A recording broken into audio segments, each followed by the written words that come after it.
minsan kailangan may baston pa rin na alalay. Sakit. Pero ang laking bagay na yun, kasi noon, binubuhat ka lang. Oo, talagang malaking Nakakatawa. bagay. Oo. Talagang kaya yun ang inaano namin na mag-inap. Napaka, Kaya sabi nga ng nanay, ang hilingin natin, tumagal ka na lang ng kahit ilang taon Oo, lang. dapat nga, higit 100 na eh. Ang hilingin nga eh. Yun, hilingin natin, kahit ilang taon lang kagustuhan niya. Oo. Dahil Basta may sabi niya, extension naman yung mahaba-haba.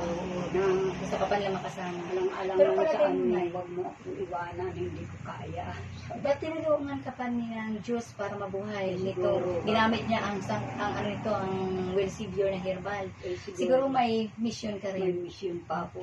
May gusto ka pang gawin dito sa mundong ito. Siguro pa ako. Kaya pagkagabi magdasal ako, ano pa ba itutulong sa akin? Wala naman akong Oo. alam. Oo. Katulad ng ibang mga katulad ng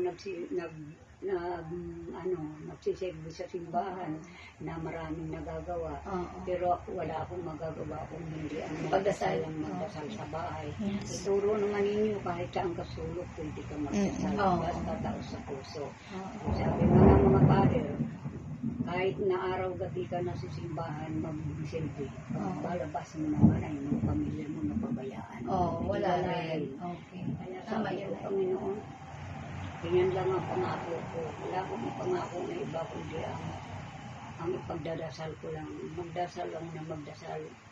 Alang-alang man lang sa akin, sa mga sa kapwa ko. Oo. Sa kapwa ko rin ng mga wala Dahil akong- pinagaling ka niya, Oo, wala bigyan ka akong- ng extension. Wala naman akong itulong sa kapwa ko, kundi dalangin din sila. Mm. Kung hindi So, ko sila matulungan sa buhay sila,